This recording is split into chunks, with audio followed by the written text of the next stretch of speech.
You can be like, I learn from hearing things. Well, you're only going to hear this once unless you go out of your way to listen back to it. And this is a training that I believe if you're struggling with sales, there couldn't be a better person that we're going to be on with today.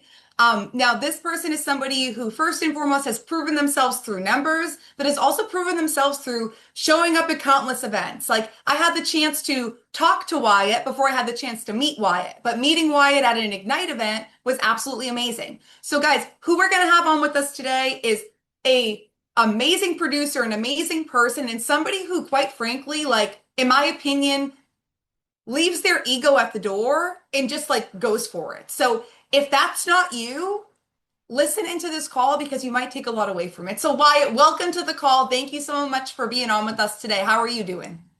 I'm great. I've been really excited to get back on a call with you.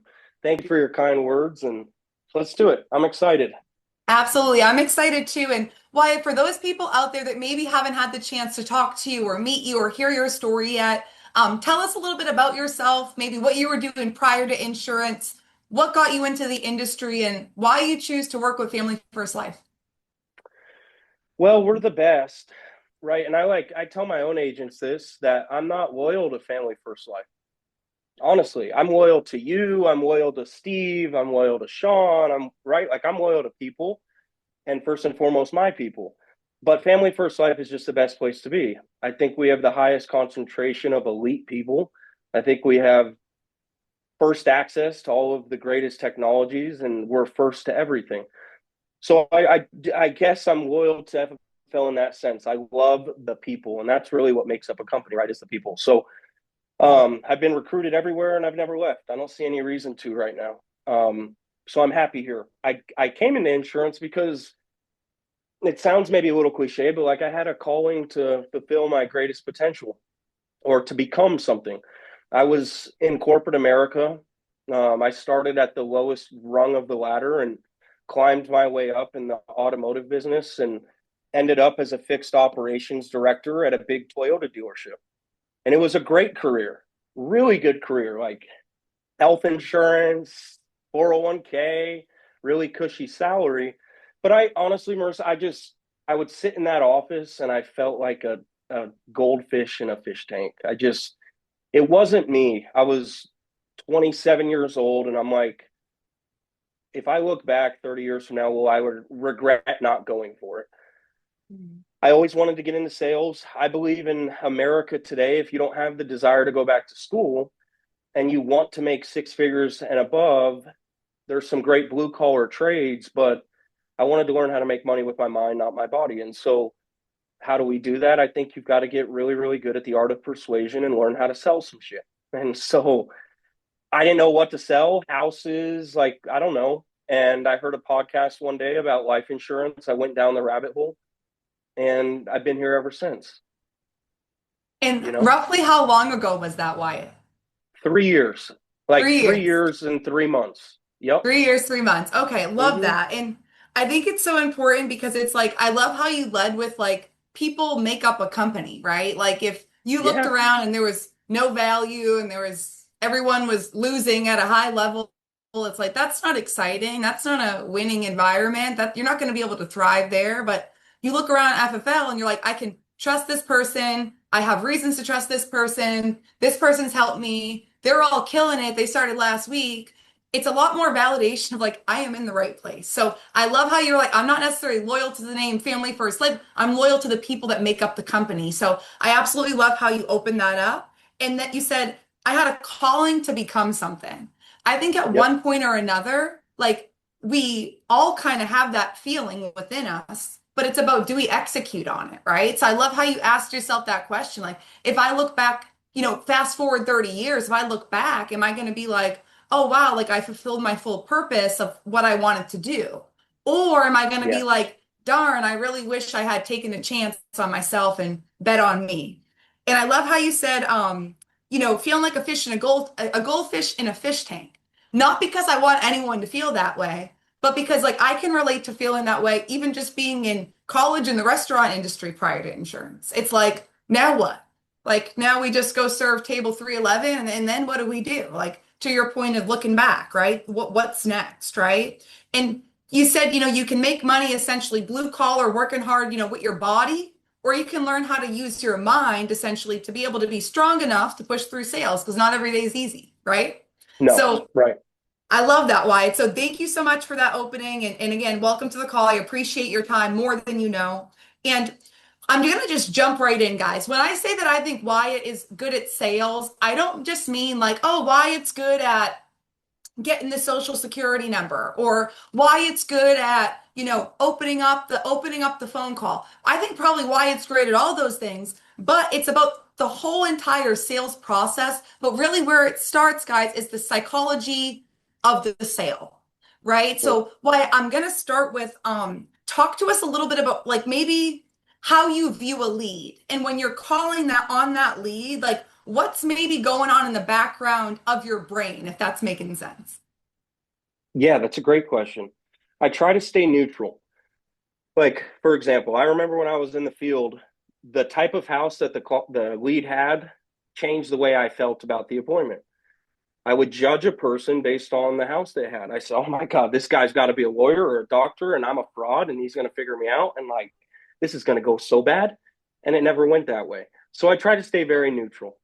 And I try what I tell my guys is I think the best frame you could have as a sales professional in the beginning of the call is you want to approach it like a therapist, right? What does a therapist do? They sit back in their chair, they're quiet and they're inquisitive, but they're still in control. And I think that in the beginning of a call, that's a good frame to have is I want to be inquisitive and curious. I want to ask a lot of questions. I don't want to over talk. But the most important thing with sales is we have to maintain frame.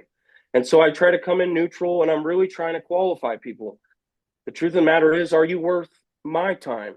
And because I don't want to waste yours or mine. So I try to ask deep questions. I try to elicit some truth out of people. What we're trying to do is get people to be vulnerable with us and trust us enough to be vulnerable with us, not so that we can hurt them, but so that we can shine a light on their problem and start to walk them down the path to solve it. But in the beginning, I was very surface level, like we all are. Over time, I think where I've gotten a lot better is the quality of questions that I ask has gone up, way up. And then when you ask great questions, guys, you don't have to talk as much, right? Because they're going to give it to you. They're going to give it to you. And you can kill a deal. You can kill stuff by talking too much. It's like when I first started dating my wife, it's like, don't talk to, you're going to ruin it, man. She likes you. Like, you're good. Don't talk too much. Don't ruin it. It's the same thing with a lead, right? We can talk too much and people can pick up on that. So be inquisitive and genuinely care. Look, I have bad days too, but like at the end of the day, I have a servant's heart and I genuinely care when I ask it. And if I'm having a bad day, I don't try to fake it either. I don't try to fake being sincere. Some days I'm a little colder than others, but um, ask great questions and kind of open people up. If you can do it a lot easier than you think, asking good questions. Absolutely. And I love how you said that framework of like almost think about yourself as like if you can think like a therapist, like you're heavily paying attention, like you're asking good questions, you're curious, but you're not like aggressive, right? You're For sure. curious, not aggressive. And if you can maintain that framework through the entirety of the appointment, typically, guys, by the end of the appointment or by the end of your close, like the person likes you, trusts you, and actually wants to buy from you.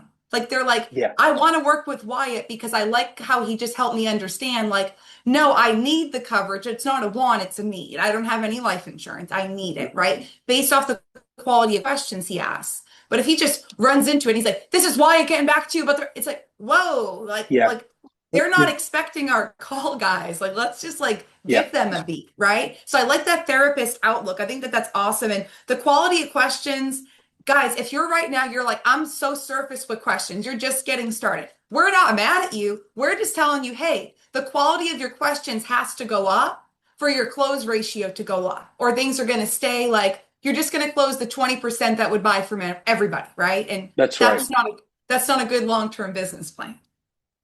And Totally. I love why how you said like the over talking. Like I still till this day am guilty of that. Like I have to Yep. literally be like, I Yep. have a sticky note that says stop talking. There's a So reason, true. Yeah. Yep. right? Yep. Like you can walk yourself right out of the sale really fast, guys. So Yeah. sometimes over talking or over explaining, especially over explaining. It's like I know when I was younger, Wyatt, I would get caught, like I was like 18 sneaking out of my house, right? Like we all were there, right? And my mom would be like, come home. I'd come home and she'd be like, where were you?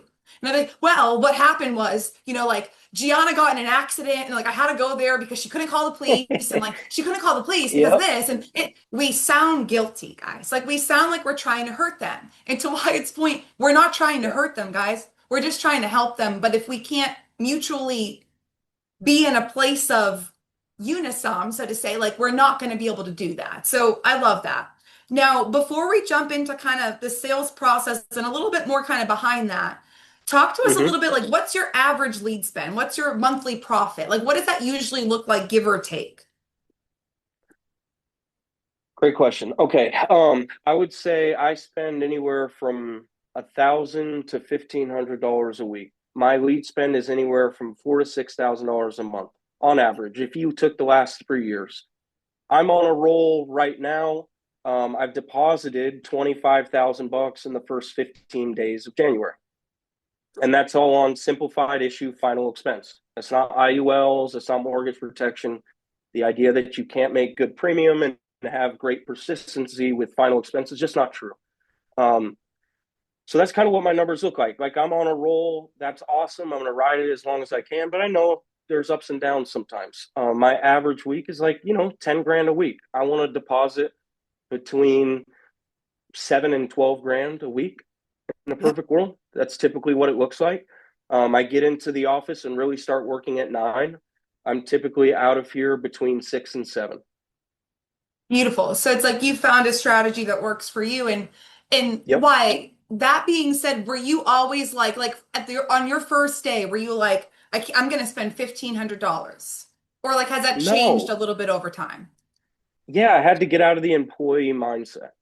And we all do. We all do. I mean, and it's so funny how we are. We'll spend $1,000 and make four, and then we'll be stingy. Like, maybe I can milk this old lead batch, or do I have to spend another 1,000? And it's so stupid. It's like, dude, you just made four spending 1,000. Go spend two. You might make 10. So yeah, it took a lot of time, and I think I used this analogy with you last time. I'll say it again for anybody that's new. It's like if you're from a lower middle class family, like a lot of us are, average Americans, we weren't really taught how money works, how to seduce money, how to like grow your money. We were taught typically how to work really hard and like chipmunks get our couple little nuts and go hide them in the corner. And I know when I first started making 20 grand, 30 grand, like I wanted to shield that. I wanted to hide that because I had been broke most of my life. 10 years ago, I was a homeless drug addict, right? Like that's my story. So one of the greatest fears in my subconscious is being broke again. And there's a lot of limiting beliefs that can come with that, though. It's an unbelievable fire that burns within me, but there is another side of it where a lot of it can be fear based. And so I've had to walk this path of growing as a man spiritually, emotionally, and learning that, like, I'm going to be okay. God is going to provide because I'm always going to show up. That's the one thing that I can promise you is I will be here. I'm sick right now. Doesn't matter. If I had a broken leg, I'd be here in a cast with my leg on the table working. Right. That's what I can promise. There's a lot of uncontrollables, but if you're new, like guys, the one thing you have control over is if you show up or not. And I think a lot of new people don't understand how powerful that is. They look around at their life. I have a new agent right now. I love him to death. He's talented, but he's inconsistent. And we look at our life. I mean, your first 90 days in insurance, they're a lot. Like there's a lot of stuff going around. We have family life stuff. We're trying to figure out this insurance thing, but we don't honestly look at our track record and say, okay, you missed 2 days last week. You were late this day. You called in 2 days this week. But you're looking outward and all these other things are going on. How much do you want to bet if you just dialed in and made a very simple commitment? I'm going to show up every day. Do you know how much better your life would get and how much simpler this business would become? It's really simple, guys. That's the one thing you have control over. I've had lead sources taken away from me, Facebook shut down. I've had ungodly amounts of chargebacks randomly hit, like out of nowhere. I've had so much stuff happen, but I've always showed up. And that is my saving grace. And so for anybody that's new, it's like that if you take nothing else, take that. You don't have to look at us, people like me, I guess, or Marissa, definitely in wonder. Like I can tell you, they're not that much different. We're not that much different. I just know Marissa shows up every day consistently and does this. So adopt that. You can do it. And you know why? I love how you brought up like that mindset because a lot of us, grew up lower middle class America and like just like you said, like we're almost like, okay, we saw 25 grand in the bank for the first time and we just want to protect it. We're like, oh my gosh, Yeah. no one can take this from me. Like I just want that's my 25 grand. And like we don't reinvest it back into the business because there's that fear in our subconscious that says like, you've never had 25 grand. You have it. What if you lose it? Guys, this Yes. business, to Wyatt's point, it's only going to stop working if you stop showing up. The only thing you can control is showing up in your attitude, in my opinion, right? You can control that too, right? Like showing up in your attitude. If you Yeah, can do those absolutely. two things, like Wyatt's sick right now. He's on the call. He's on here like with a bad attitude. He's on here. He's like, hey, he's dropping a point of like, dude, I don't feel great today, but I'm here. I showed up because that's what I said I was going to do. And he's like, basically, if you can bet on anything with me, you can bet I'm going to be there. You can bet I'm going to show up. I'm Yeah. not going to be like, oh, like, you know what? I think I need to take a sick day and not consider that I took last month off. And it's like, you have to just be real with yourself in this business. And if you're not going to show up, be honest with yourself. Put it on your notebook, like put it in your calendar. I did not work that day, day off. Because if you don't show up, guys, like in this business, you're either self-employed or you're unemployed. You're self-employed or Mm. you're unemployed. You put yourself in that seat. You get to choose. You get to decide. But I also do believe that, to your point, Wyatt, if you show up, God sees all and God's going to deliver. And for me, holding my faith there, God's delivered every time and dealt with a Yeah. lot of different things, to your point, but always showing up and always just that's the one controllable we have, And guys. and and Marissa, I would add to that, guys, that's where confidence comes from. That's where like the purest form of confidence comes from, right? And conviction and who I am and like is because I do my best and I don't always do it perfect, trust me, but I try to keep the promises I make to myself. And it's just that simple. Like if you want to be a confident sales professional that makes a shitload of money in insurance, it's got to start with consistency because from that everything else grows. This becomes your craft, your trade, right? You get better at the sales part, the mental part, but it's all a non-starter if you're not consistent. None of the other stuff can happen, or it'll be a flash in the pan. You'll have a good day, bad day, but if you want true consistency and you like buy into the vision that Marissa or I sell of like you can change your life, it's got to start there. You got to be consistent, 100%. and that's where true confidence and belief in self comes from. No doubt. And I know for me, Wyatt, too, like I can speak to times in this industry that I wasn't consistent. I didn't show up the way that I should have. And guess what? I didn't, people could hear that on the phone. They can hear it. Oh yeah. Yep. They know you're not confident. They know Yep. you're not in control at that point. And guys, it's like if you can breed confidence just by showing up and getting your reps in, like before you know it, you're gonna be like, let's do this thing. Like it becomes fun. And if it's not becoming fun, it's probably because you're not showing up or you're just extremely inconsistent. Consistency wins. And Trey Honeycutt Yep. said this to me. I always stick with it. Why? I said to him one day, he was talking about something. I said, I think I'm really not consistent with that. He said, hey, that's not true.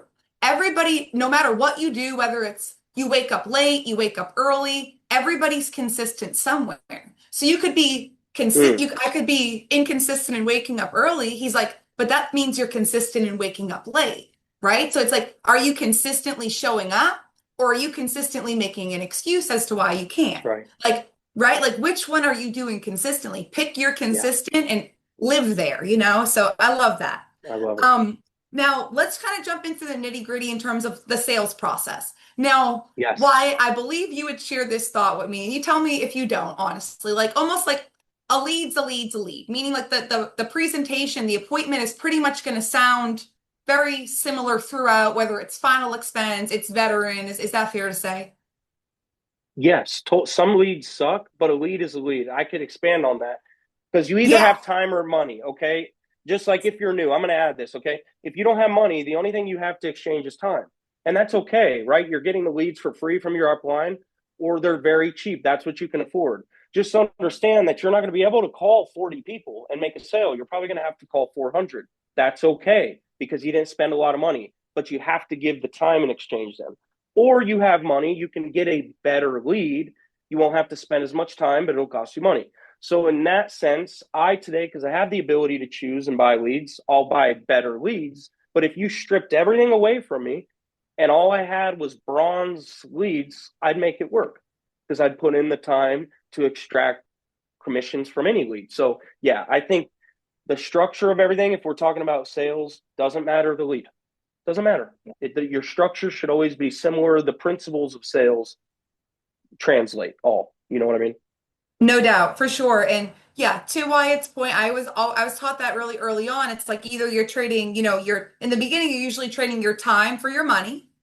And then Yep. once you develop the skill, to Wyatt's point, you're able to kind of make flip-flop that. You're able to Yes. exchange your money for time. And like that's a Yep. beautiful thing, guys, but it's a work in progress. Like I didn't wake up and like 6 months in, I was trading my money for time. It's like it takes a little bit, guys. This is not get rich quick. This is I was real. good. That's why I, we're here. I couldn't agree more. And like when you're new, this is about proper expectation setting. Like just have proper expectations. If you're new, you don't have a lot of money, perfect. That's exactly how I started. Probably the same for you, Marissa. Like, but you have to understand that you're going to have to give a lot of time. Maybe it's a week. Are you willing to give a week of dialing till you make $1,000? I don't know. Only we can answer that question individually, but like you should ask yourself that question and have realistic expectations. Don't look at Marissa when you're a week in, you're not having success. It's like, okay, keep going. You will have success. It may take a little bit. And we as uplines and leaders, I think, need to do a lot better job with new agents setting realistic expectations and just giving people the truth of like you're gonna have to grind and it might take a little while. And that's okay. And that's normal. Yeah, like exactly. Yeah. So I love that. Thank you for taking a second to elaborate on that, truly, because I think sometimes Yep. we come in and we can get jaded because we'll see, Yeah. Heather wrote 65 grand in a week, and you're like, well, why can't I do that? Well, hey, like Heather had a time she was getting started too. Like, so just relax. You're gonna Yep. get there. Just keep following the process for sure. And the expectation piece, it's like, guys, that's why we set expectations. That's why we talk about chargebacks. That's why we make sure you know the good, the Yeah. bad, the ugly, the indifferent, because you want to make sure you're prepared for it. Because it will happen. It's just a matter of when it's going to happen. Yeah. Flat like that, right? Now, when you're talking to a client and you're getting into the appointment or however you view that presentation, whatever it might be, what are some things why you need the client to do early on to make sure that they're not take like that to make sure they are taking your time and the appointment seriously? Awesome. Okay. The one simple thing we can do, and I like this. This is a line in the sand. My opinion. I don't do an appointment. Whatever. I don't do any of it until I have them grab a pen and paper. So when you're new, that's a very good red flag or green flag with a client. Do not move into the why, the education, setting the table. Don't do any of that until you say, hey, Marissa, you know what? I had a cancellation. I've got a couple of minutes real quickly. Go ahead and grab a pen and paper for me. I'm going to give you a couple notes here and try to point you in the right direction. If they grab that pen and paper, you're good. You're Gucci. If they don't, you should stop and try to solve that problem. But the reason I'm bringing this up is because a lot of times when we're new, we get somebody that's friendly. They'll give us some play. They're interested. And we start talking. Now we're 20 minutes in. We're like, okay, Marissa, I'm going to start an application with America. And they're like, oh, I'm cooking dinner. I don't have time. Or I'm in the car or whatever it is. So just a little stupid simple one is make the client grab a pen and paper. I do it within like probably the first 2 minutes of being on the phone with him, but I always have him grab a pen and paper. It puts you in control. It sets the correct frame from the beginning. If they follow your command, they grab a pen and paper, that's a great sign that, hey, okay, I do have time, Wyatt. I'll sit with you and do this. So just really simple when we're new, have them grab a pen and paper. That's going to help you a lot. The second thing is I get into the why very quickly. I know some people do it different. I have my opening. Hey, Marissa, this is Wyatt. I'm an underwriter here in the state of Arizona. I'm calling about the fate, whatever. Then I have them grab a pen and paper. While they're grabbing the pen and paper, my question, of course, is, hey, Marissa, is this something that's been on your heart for a little while? Have you had any health scares, any death in the family? So I get into the why right away, and I use that question as the door to open that up. If they are kind of weird about that, if they don't want to really, if they're very surface level, that's kind of a red flag for me as the sales pressure is too high. There's something off with me. They're rushed. They're not interested, whatever it is. I go into that why quickly. And if I get pushback on that, I know something is up. I try not to just skim past it and be like, okay, I guess we're not talking about the why today. Like, I stop and take notice. So those are two things that I've got to get back from the client. They've got to get a pen and paper, and then they've got to give me a little bit with the why. Hey, you know what? I really don't want my son having to pay for my funeral. It's like, cool. If they're willing to get into that a little bit with me, that's a really good sign. Um, Absolutely. So the grab a pen and paper and why I'm sure you get this, like people will be like, well, I have 15 minutes right now, or I have some, yeah, I have time right now. Yeah, I can't get a pen and paper. I'm driving. yep. Now what? So, okay. So I've started doing this recently. I don't know if it's right, but it's worked for me. Let's say just that. They say, oh, well, I'm driving. I'm going to say, okay, no problem. You know what, Marissa? Here's what I'm going to do. I'm going to just kind of get some general information from you and just try to get an idea of where you're at. And then if I need to get back with you here later on, I can absolutely do that. So just kind of keep it simple for me. Is this something that's been on your heart for a while? So what I'll do is if they're in the car specifically, I try to get into the why because only one of two things are going to happen. Either I'm going to get into the why and then they're going to stop the car, they're going to get into it, right? Because I sucked them in with the emotion of the appointment, or I'm going to schedule for later. The difference is, though, if I've touched on the why a little bit, the chances of them picking up a second time go up exponentially. Does that make sense? So if you know you have to schedule somebody, if you can get a little piece of the why, it endears you to that person, it reopens that wound for them. Your chances of them picking up a second time go up. Does that make sense? That makes perfect sense. And I love that. I think back to when we were in home and we would schedule all of our appointments. The last thing Yep. I would always ask now, Wyatt, when you sent the request in, what was your biggest concern and who are you looking to See, protect? And perfect. that Yep. was, it helped my no-show rate. It helped it go way Totally. up. You know what I mean? Through the roof. It Totally. was like It day and night. I was like, oh, wow, who it knew a question would change the whole thing? So, and it's guys, like when try to so, drop some value. Sorry, Marissa. Try no, to you're good. like drop because think about it, guys. Like it's so hard to get somebody on the phone once. Our chances go way down for them to pick up a second time. So if we can touch on the why, we can get a little bit of emotion, or we can leave them with a little bit of value. Well, hey Marissa, I know we'll talk later. I just want you to know I'm an underwriter and a broker. We're going to shop around between 50 of these carriers. Everything that you look at, it never expires. The price never goes up. The reason I'm on the phone with you to ask health questions is because the coverage kicks in immediately. So if you died tomorrow, it pays. So when I call you later, that's some of the stuff I'll have you write down. Even that Okay. took 10, 15 seconds, but like it's a little more than just setting a bland appointment. I love that. You give them a little bit of spill. You pull the emotion in already because now you're already pulling kind of at my heartstrings. I'm like, okay, that was important to me. I have been Yep. thinking about that for a while. Oh, he said it's effective immediately. That's good. It doesn't have a wait, right? Guys, Yep. these are the things our clients are kind of thinking in the background. And if we can kind of pull it to the surface, it's going to Yep. pull them in. So why I love that. You just kind of pull out the why. You're like, okay, let me just kind of see where you're at Mm-hmm. basically, and I'll get back with you later. And you pull the why out. to make sure, and you're seeing that that answer rate is a lot higher the second time than if you were just like, talk to you later at 2.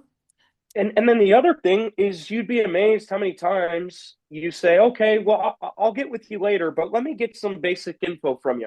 You start talking about the why, and then you're on the phone for 50 minutes closing a deal, right? Because they, I don't care if you're in the car. We all text and talk on the phone and do whatever in the car. Like how many people have pulled over the car to get you a 6-digit code, right? So Right. if we can get into the why a little bit, dude, people will pull over the car. You get them into it, you connect with them, you start providing them value, they'll do it right now. It's just we have to provide, it's give and take. You have to give some value to people in order to get something back. And so if you're going to schedule something, if you can get a little bit of why, you might just close it there on the spot, even when they said they couldn't, you know? So true, and I've definitely been in predicaments like that where they're like, "No, no, no, I can like I can pull over. I'll pull over right Yep. now." I'm like, "Oh, okay, like this is Yep. important to them. Like let's have them pull over. That makes sense. Like, right, let's Totally. rock it out."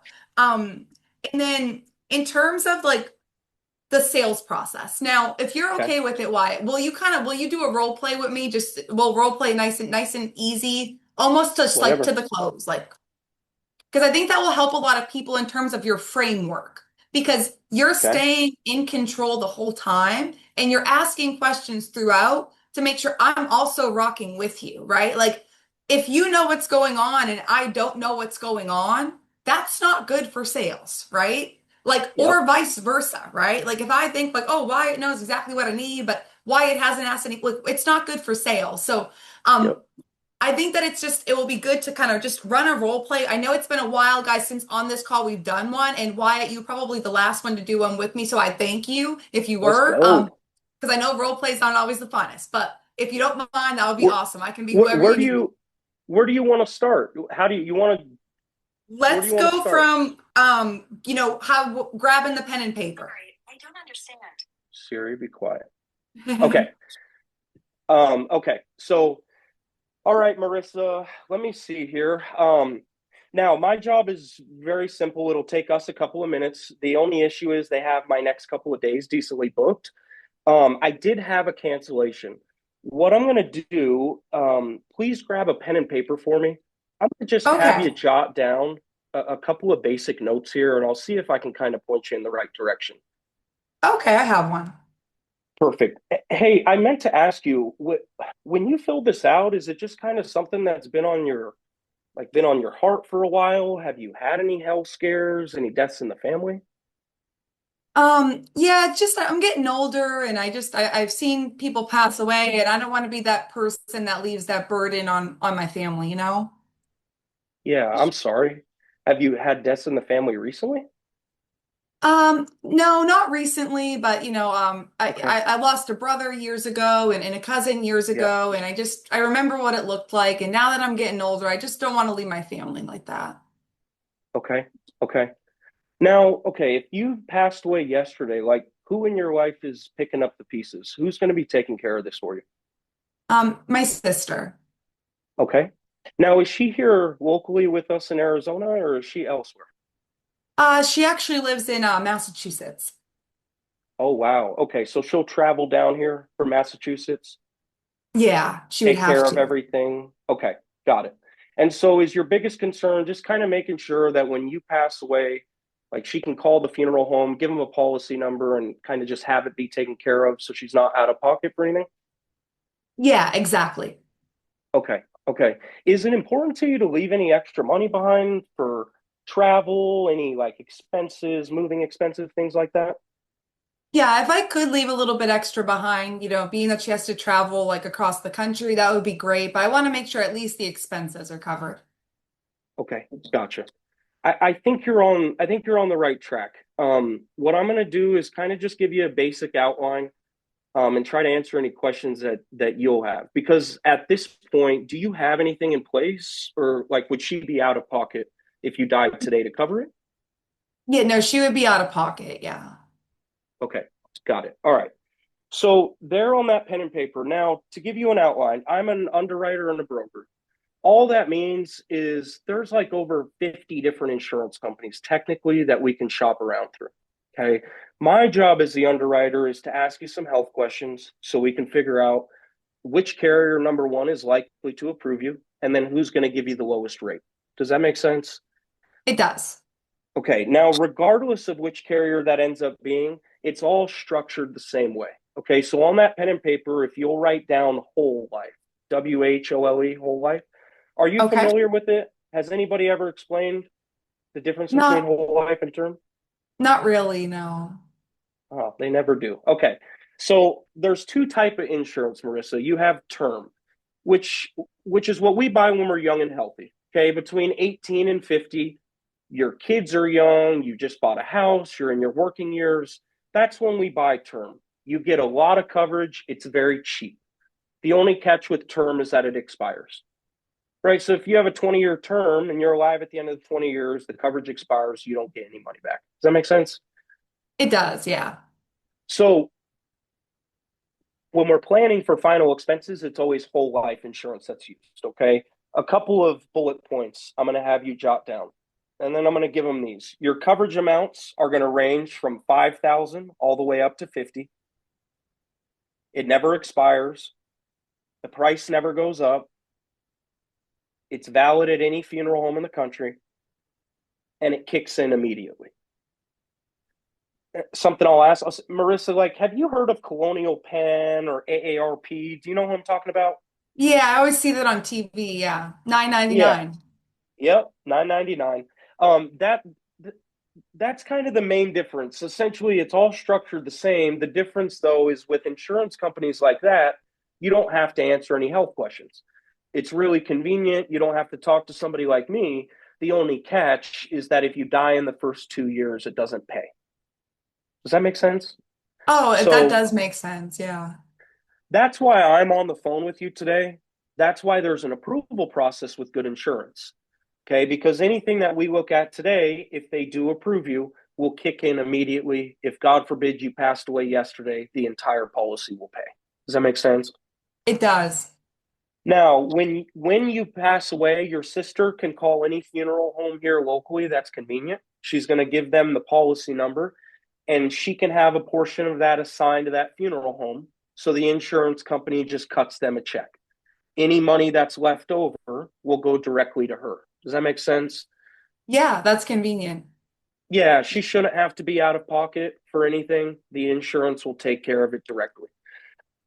Do you have any questions for me, Marissa, on how it's structured? Anything I didn't explain well enough for you? No, that all makes a lot of sense to me. That's what I'm looking for. Okay. Okay. Here's what we're gonna do then. Now, keep in mind, I have a lot of freedom as an underwriter, but ultimately it's the insurance carrier's decision on who they approve or deny. What I can do is help you submit a request of coverage. I'm going to ask you about 90 seconds worth of health questions. That's going to allow us to kind of shop around and compare all these carriers. We're going to narrow it down to who's going to give you the cheapest rate, and we'll start with that carrier. They're going to do a prescription check, and then in about 3 to 5 minutes, they'll give us an answer. If we can get a green light on the prescription check, that's when they'll give us the specific prices. What I'm thinking, Marissa, is I'm going to just kind of show you a wide range of options, maybe from 5 or 10,000 all the way up to 20 or 30, just so that you can pick something that's comfortable for you. Okay. Okay. Don't be pressured by my presence. I don't care how much you spend. My job as the underwriter is to get you approved and make sure it's sustainable for you. Okay. So I'm going to show you a range of options. You just pick something today that makes sense for you. Great. Once you pick an option that you like, we're going to submit it to the carrier and we'll get an answer in about 5 minutes if we're approved or denied. If God willing you get approved, you are covered if something were to happen. And then I will email you immediately a bunch of documents and paperwork for your review. In about a week, you'll then get a hard copy in the mail. Please read it over, sleep on it, maybe talk to family, whatever the case. Just keep in mind, our goal today is to get you approved and to get something on the books, but we're not stuck with what you get approved with. So just keep in mind, a couple of weeks from now, you want to come back and add to it or change it, we always can. Okay, Okay. great. But if we stay on the phone today, Marissa, our goal is to submit a request and to get something on the book so that your sister's not out of pocket for it. Are you okay with that? Are you comfortable with all that? Yes, I am. Okay. And then I'll dive into the financial inventory. I don't give prices until I do a prescription check, by the way. I thought everybody did it that way. And then I found out that most people don't. Here's my thought. I never give people a range. After I hear their health, I don't say, like, well, it'll be from 50 to 70. I, depending on their health, I'll go, let's say I do Americo's the easiest. I'll go and I'll start an application. I'll send the first text code. If then we get either level one or level two, we're happy with it, then I will give them the prices to pick from. Does that make sense? It does, especially the way you set it up. That makes perfect sense. Yep. Yeah, for sure. Okay. So I guess the thing So we didn't touch on much is I didn't go into the why. Like, I think honestly, if somebody answered the questions the way you did, I think in an organic conversation, there's more that blossoms from that and some more connection to be had. But that's the one thing I want to stress is never rush the why or the discovery portion of your sales process. If anything, that's where we slow down, right? My philosophy is this, guys. I discovery, or I call it the why. I spend time finding out what's driving them. Then I ask questions that branch off of that. Does your sister live here or is she elsewhere? No, she lives in Massachusetts. Okay, well, if you're in Arizona, that is a couple grand in plane tickets. I'd assume she's 60 or whatever as well. So is she going to fly down here? Is she hiring a moving company? Is she going to donate all your stuff? Do you rent? Do you own? There's a lot of stuff that needs to be handled with final expense clients. And all it means for us is more premium, more protection for the client, more premium. So I'm going to spend some time there trying to get a clear picture. Then I educate them term whole life just very quickly. I think, guys, that adding an education portion to your presentation is so valuable because I think educated buyers are empowered buyers and they make decisions. If people understand what it is you're talking about, they are more likely to make a decision. And nobody 100%. knows. Nobody knows the difference between whole life and term, right? Like they're all like, no, I don't. And so when you can simply give a couple bullet points, doesn't expire, price doesn't go up, kicks in immediately, people like, I can't tell you how many times people go, thank you so much. You're the first person that's ever explained that to me. And Yep. it's super empowering to the person. So empowering. People want to be educated. They don't want to be sold. They Yes. want to be educated. And when somebody's educated, they can feel like they made that decision. Like they decided they Yep. wanted the insurance based off the information they were given, right? And Right. you did so many amazing things through that role play, if you will. But one of two big things that stuck out to me were right at the beginning, you said something along, I don't know exactly how you said it, but you said something along the lines of, so it sounds like, you just want to make sure, like, it sounds like you want to make sure that your sister is able to call when you die, your sister is able to call the funeral home and give them a policy number. Yep. That's peace of mind, guys. Like that's what people are buying. They're buying a peace of mind that when I die, my sister gets to call the funeral home, give them this policy number. They're going to take what they need for the funeral. Anything left over, she's good. Like boom, like that's exactly what I was looking for. And it's super low pressure, the way that Wyatt said it. He was like basically like we're just checking in that I'm on the same page as you and asking things like, does that make sense? Like some of you guys on here are like, Marisa, you say, does that make sense 100 times? I do it, yeah, by default at this point. But that there was a time where I wasn't asking, does that make sense? And people were not feeling educated because I was Yep. assuming it made sense and it didn't make sense to them. So like Yep. it's important that as you're going through, it's like, does that make sense? The last thing you want to do is get to the end and they're like, well, what do you mean that we're taking the application today? Wyatt had me agree to that. He's like we're gonna like he explained it very non-aggressively and then proceeded to educate me on whole life versus term. And guys, even the small essence of, okay, and is your sister local or would she have to travel? That one question That one question goes a very long way. And it Yep, can lead to other questions. Like, why it might be like, and do you rent, do you own a home? And I'm like, yeah, I own the home, or maybe I totally, don't have a mortgage on it, but totally. there's a lot of stuff in there. Yep. Yeah, no, you guys, if you want to like quickly connect with people, rephrase what they told you, rephrase the problem, regurgitate it back to them and ask them, is that what I heard you tell me? Right? So it sounds like you just want to make sure that when you pass away, your sister can kind of call a funeral home, give them a policy number, and not have to really deal with anything else. Is that right? It Yeah. makes people feel heard, number one, like they actually know you're listening to them. And um, it paints a picture for them. The best thing we could do is paint a picture of like, on one end, this is what this looks like, the problem. Your sister's traveling, there's going to have to be phone calls, expenses, all these things that happen. The other place we want to paint a picture, guys, is when we're setting the table. I'm going to ask you health questions. I'm going to shop around all the carriers. We're going to do a prescription check. Then I'm going to give you the prices. You're going to pick something that fits in your budget.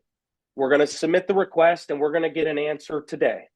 You're going to get something in the mail, read through it, sleep on it. If you want to change anything at all, call me back. We can always adjust it. What that does is it allows people to conceptualize the process and what we're actually doing. And so then when you ask for a social or banking or whatever, they don't feel sideswiped by that because you painted a picture very clearly of what we're doing today. And that like setting of the table part right there is like once we cross that line, there's no going back. Right? You're getting this policy today. And I'm just like, I think you have to be burned enough times where you finally are like, damn it, dude, I'm done with the ambiguity. I'm gonna freaking set this table so transparently, and they're like, you're gonna do this or not. And over time, I've been able to really reduce sales pressure, and I come off as an advisor, like you said. That's the most powerful position we can be in as sales professionals is in an advisor role. We're just asking questions, helping them filter through all the noise, and helping them make a good decision. Um, One thing I'll add, if I could, Yeah, okay, please. there's like reasons behind why we say all this, right? So the reason I say because also when we're setting the table, we're trying to draw out objections right there. Okay, we're trying to pull objections early. That's what the really good salespeople do. I've noticed they pull objections early so that they have a chance to overcome them, and they have a chance to figure out: is this an objection or is it just a concern? Are they lacking clarity or is this really a problem? So when we say things like, "I'm going to ask you questions. I'm going to shop around all the carriers. We're going to figure out who's going to give you the lowest rate." Well, why do we say that? Because we're trying to prevent them saying, well, hey, Marissa, thank you so much. You're so nice, but I want to shop around and call these other people I've seen. It's like, nope, we're shopping around all of them right now. So we're trying to kill the shop around objection. When I say things like, hey, I'm going to show you a wide range of options, don't be pressured by my presence. You pick whatever makes the most sense for you. If we want to change it later, we can. We're trying to kill the I can't afford it objection. When we say things like, hey, you're going to get an emailed copy, and then in a week, you'll get a hard copy, read it over, sleep on it. If you want to change anything, let me know. That should kill the I want to think about it. I want to talk to my family about it. And then lastly, I am not telling anybody they're approved until I officially get the approval at the end. I am always using a takeaway, always. If we can get approved, if God willing, we can get approved. That's the type of language I use because at the end of the day, they do have to get approved for this. And we have to maintain that frame. Well, I want to talk to my kids. Of course, Marissa, you need to talk to your kids. Honestly, I would recommend when you get the policy, sit down with them, review it, talk about this stuff, and if your kids feel the need to change something, call me back and we'll change it. Just keep in mind that today we're trying to get approved. I'm trying to get paperwork in your hand so that you have something to think about. And so I'm always maintaining that frame and trying to kill objections before they even come. You know what I mean? Absolutely. And I love that because, like, we're heavy on let's be proactive versus being reactive at the end is a lot more difficult. If Oh yeah. If Wyatt didn't set the table and I'm like, well, like he didn't tell me we're going to take the application. He didn't tell me he's going to shop around for me. He didn't tell me that like basically he's not judging me based off my budget. He didn't do any of those things. Then I'm just going to be like, oh, Wyatt, thank you so much for the information. I'll get back to you or like I don't Yep. know or I'm not really sure or like this weird answer that like doesn't make sense. But when you can get all those things off the table at the beginning, guys, in what we call the role and purpose, which is exactly what Wyatt's doing, the opening, and making sure he's setting the table, it's making sure that you're setting yourself up to not get, I need to think about it. I need to talk to my kids. It's too expensive. I can't afford it. I don't feel comfortable applying today. Um, there's only so many objections that we get. And if we can kill them on the front end, at that point, Wyatt, where you Totally. ask basically like, like, does that all make sense? And you feel good about the process? Like, and I'm like, yeah. At that point, it's like you're probably closing 99% of the time, Oh yeah. right? Yeah. Yeah. A total. It's very weird. Thank God nowadays to get like an objection on the back end, Yeah, right? Either the person was kind of dishonest, right? They weren't truly, and I didn't catch it, or, there's something I did wrong. And it's very rare because if we're thorough about all those steps prior, at that point, we're just kind of doing paperwork, you know? We, exactly. we, we Right. should be. We should have aired it out, and transparency is our friend. In 2026, consumers are more educated and empowered than they've ever been. We are all privy to advertising and marketing schemes. We're all on our toes. Our sales pressure antennas are up. We as sales professionals need to adjust, and we need to know that and know that some of the old school tactics don't work as well. Transparency, clarity, connection, those are things that really allow us to excel these days. By the way, a question, I would write this down, like one of my favorite questions lately in the beginning of the call is, hey, Marissa, have you just had trouble qualifying for something, or have they just not shown you anything that's affordable? Right. So I'm not asking people, hey, Marissa, have you ever looked into this before? I'm assuming they have, because they probably have, right? I'm assuming, hey, so have you just had trouble qualifying for this, or have they just not shown you anything affordable? If they honestly haven't looked into it, they're going to say that. Well, I haven't ever looked into it. Fine. But you'd be surprised how many people go, yeah, I just haven't been able to afford it. And then you go, wow, I'm sorry. What kind of prices are they showing you? Oh, $150 a month. Perfect. I kind of know what my baseline is, what to work off of. So that's a great question. Be assumptive. Had trouble qualifying, haven't seen anything affordable.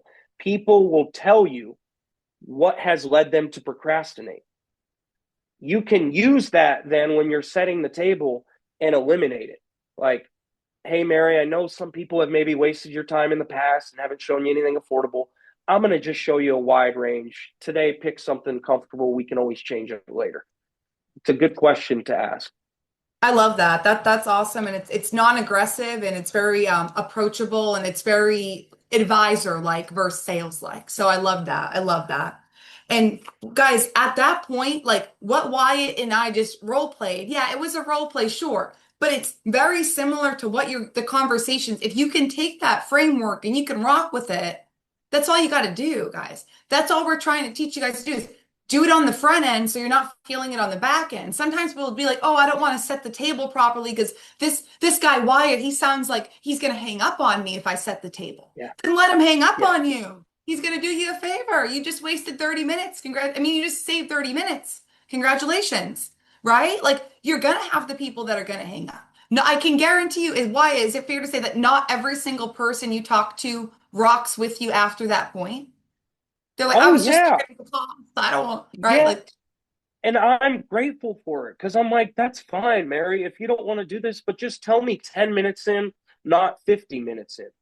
right. But Exactly. we get lazy, we're afraid. I'm guilty of it too, or I take for granted they're really friendly, right? People that are super friendly scare me.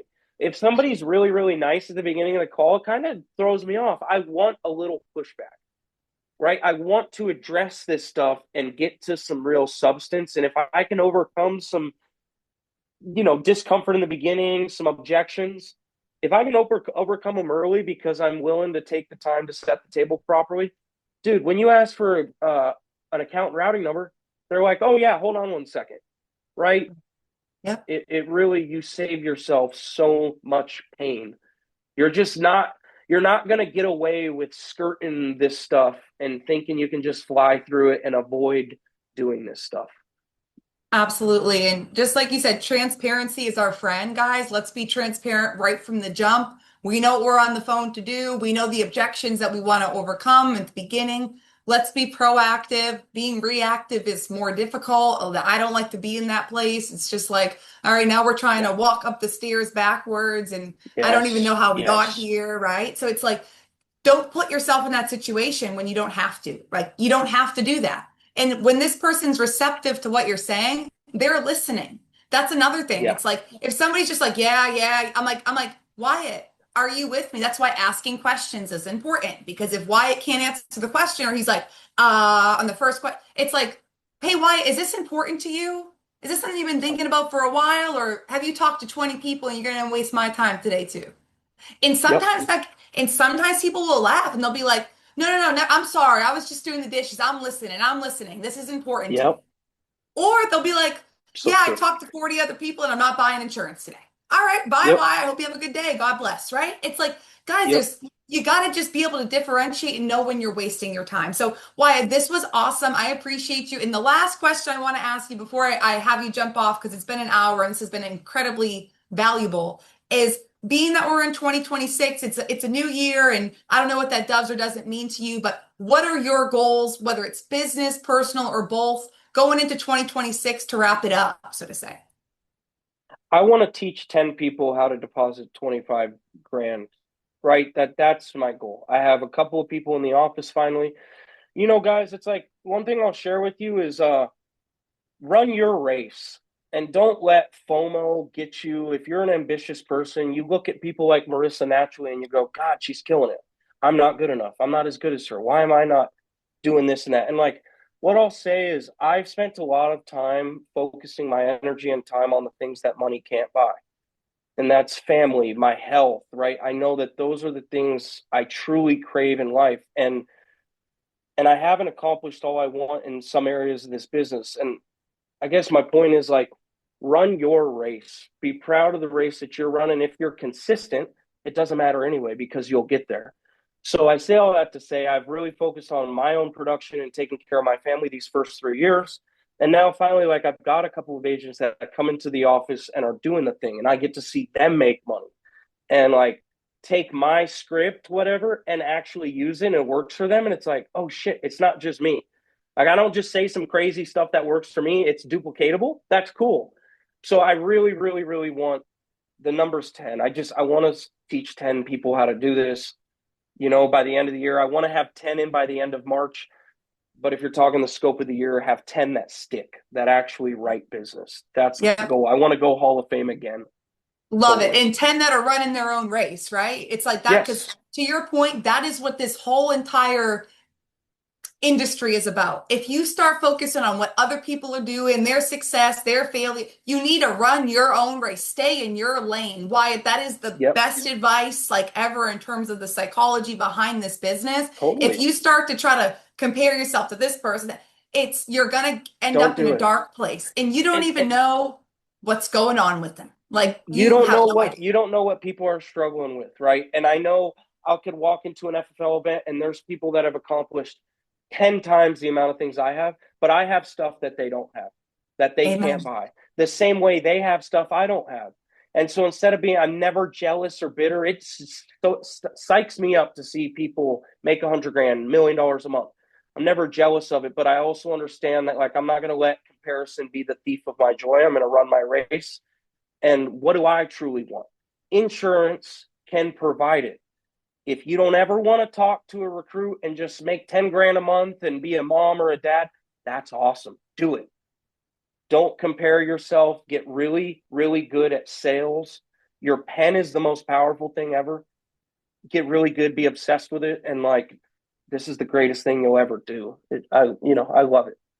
Amen to that. And why I'm extremely excited to see you walking through 2026 with a group And like you said, there's nothing better than seeing other people make money Yeah. once you've done that for Yeah. yourself and seeing it be duplicated. So, man, when you say Yep. 10, I'm like, I wouldn't be surprised if by the end of 26, you had 200 that were making over 25 grand a month. And that's just because the way that you deliver things and train is absolutely amazing. So, Wyatt, I Thank appreciate you. you. I appreciate your time. And I know I'm going to see you at annual convention.